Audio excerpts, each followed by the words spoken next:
Shalom, jumpa lagi dengan saya di Kelompok Sukacita. Saya akan memberkati saudara lewat firman Tuhan di saat ini. Mari kita beri hati kita untuk terbuka dengan firman Tuhan. Mari kita berdoa. Beri kami hati yang terus terbuka dengan firman-Mu ya Tuhan.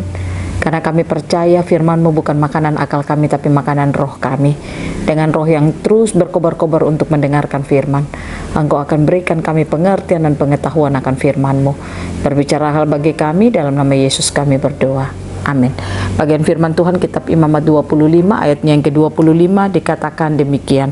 Apabila saudaramu jatuh miskin sehingga harus menjual sebagian dari miliknya, maka seorang kaumnya yang berhak menebus, yakni kaumnya yang terdekat, harus datang dan menebus yang telah dijual saudaranya itu.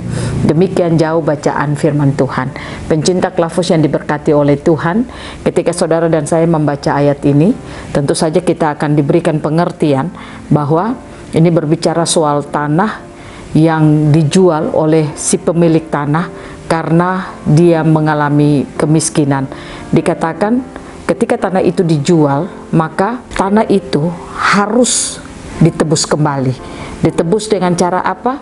Kaum keluarganya yang terdekat harus menebus tanah itu kembali, sehingga tanah itu tidak terjual atau dijual kepada orang lain atau tidak jatuh kepada orang lain, tetapi itu akan tetap menjadi milik mereka.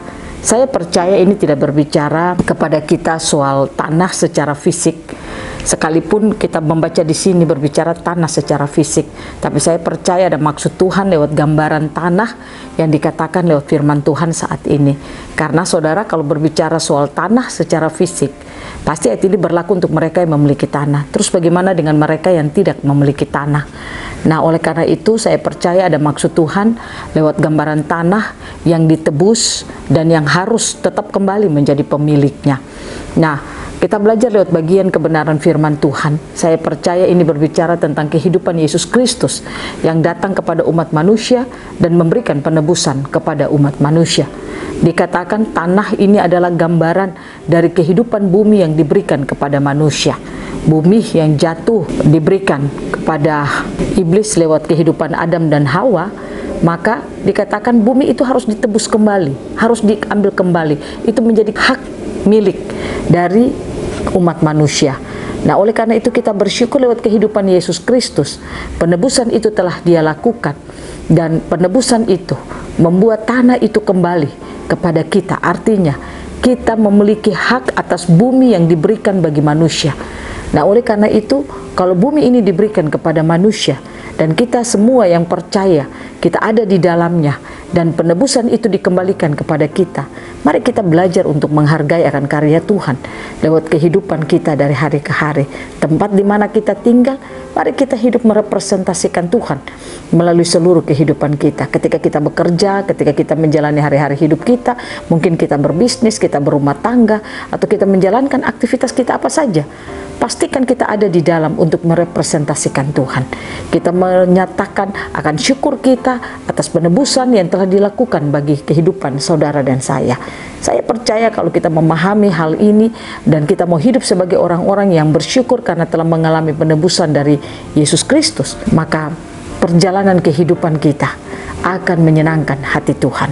Mari saudara kekasih Kristus, kita belajar lewat apa kata firman Tuhan.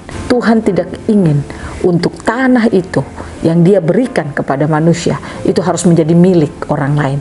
Dia mau tanah itu harus kembali kepada pemiliknya. Nah, oleh karena itu Dia katakan kalau orang yang menjual itu dia tidak memiliki uang karena dia mengalami kemiskinan dan dia menjual, maka kaum keluarga terdekat itu harus menebus itu kembali, mengambil itu kembali supaya itu tidak jatuh ke tangan orang lain. Nah, selain itu juga firman Tuhan ini ingin mengajak kita, mari kita belajar saling mengasihi satu dengan yang lainnya. Antara saudara yang satu dengan saudara yang lainnya. Kita tidak membiarkan yang saudara yang satu mengalami kemiskinan, tetapi bagaimana kita bisa membantu dia dalam seluruh kehidupannya. Nah, oleh karena itu mari kita belajar lewat firman Tuhan ini. Mari kita buka hati kita terus untuk Tuhan, sehingga kita bisa melihat karya Yesus Kristus yang telah Dia berikan bagi kita, pengorbanannya, penebusan yang Ia lakukan.